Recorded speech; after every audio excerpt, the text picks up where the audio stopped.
Welcome to Reading the Bible Together, and today in Genesis chapter 33, we finally have the long-awaited, the 22-year-awaited reunion between Jacob and his elder twin brother Esau. What will happen?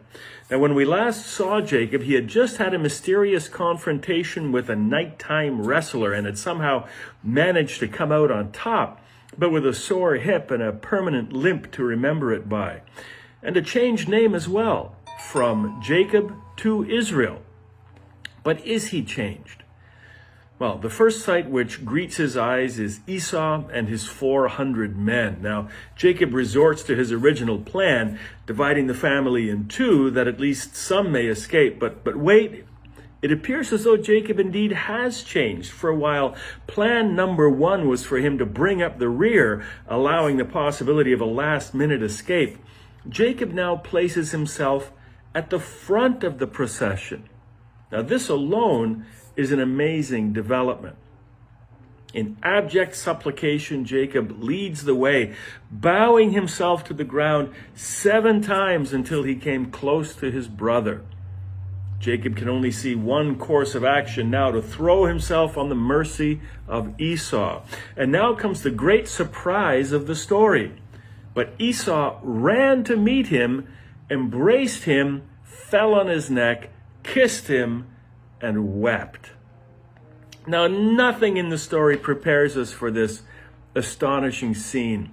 We've been seeing Esau only through the lens of the earlier story of Jacob's trickery, and lately through the eyes of a terrified Jacob. But the wonder of Esau is that he has completely forgiven his wretched brother. After meeting Jacob's family, Esau asks Jacob why he sent all these goods to him. And Jacob says that he was trying to find favor in the eyes of my Lord. But Esau cares nothing for the material goods. I have enough, my brother. It's only Esau who uses the familiar term, my brother, in this scene. Jacob continually calls Esau Lord. Now, it makes you wonder which of these two, Jacob or Esau, is really the worthier heir of Isaac. Jacob's life has been characterized by deception and greed. Esau, however, while impetuous and coarse earlier in life, displays a magnanimous, forgiving, and generous nature now. Both brothers appear to have grown in maturity. Esau over time, Jacob overnight. The language in the scene reflects this growth. Listen again. Then Esau looked up and saw the women and children. Who are these with you? He asked. And Jacob answered, They are the children God has graciously given your servant. Then the female servants and their children approached and bowed down. Next, Leah and her children came and bowed down. Last of all came Joseph and Rachel, and they too bowed down. Then Esau asked, What's the meaning of all these flocks and herds I met? To find favor in your eyes, my lord, Jacob said. But Esau said, I already have plenty, my brother. Keep what you have for yourself. Now again, Jacob, you notice, refers to himself as your servant. Continues to refer to Esau as my lord. He and his family all bow down to Esau. Through this careful choreography, Jacob is restoring Esau to his rightful position as elder brother, worthy of honor and respect, rather than as slow-witted dupe, ripe for the cheating. He is in effect returning all that he had stolen by his actions. To find favor in your eyes, my Lord. But Esau is more generous yet. I already have plenty, my brother. Keep what you have for yourself. Now, the important thing here is not the rejection of the gift. It is what Esau calls Jacob, my brother. You see, Jacob raises Esau above himself through calling Esau Lord and referring to himself as Esau's servant. Esau brings them into brotherly equality. My brother, he says. Both are generous, and it is this generosity which seals the union and brings the family together again. That's an important step in any kind of family reconciliation. Be the generous one. And generosity then has an opportunity to be returned. So, what happens? Keep the sheep, I have plenty, says Esau, in the manner of my brother and I fighting over who has the honor of picking up the check.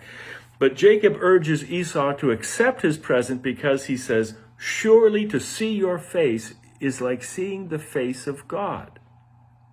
Now, don't let that one escape your notice. Here, Jacob says far more than we realize. Jacob thought that he had seen the face of God at the Jabbok River in the person of his wrestling partner. He even gives the place that name, Peniel. He had thought to appease the face of Esau by buying his favor, hoping that Esau would want to lift up his face in acceptance. Remember that verse in the previous chapter, face, face, face, face. But Jacob has been wrong all along about where one sees the face of God. In the open-hearted forgiveness of the old brutish Esau, in the open-armed welcome of love, one can certainly and plainly see the face of God at work. Whoever would have thought that God would be revealed in Esau? in Esau. But so it is in this wonderful story. I don't know about you, but I wonder if Jesus reflected upon this reunion of Jacob and Esau when he told the story of the prodigal son, another tale of a family member returning in disgrace, expecting only scorn, but receiving gracious forgiveness and a generous welcome home.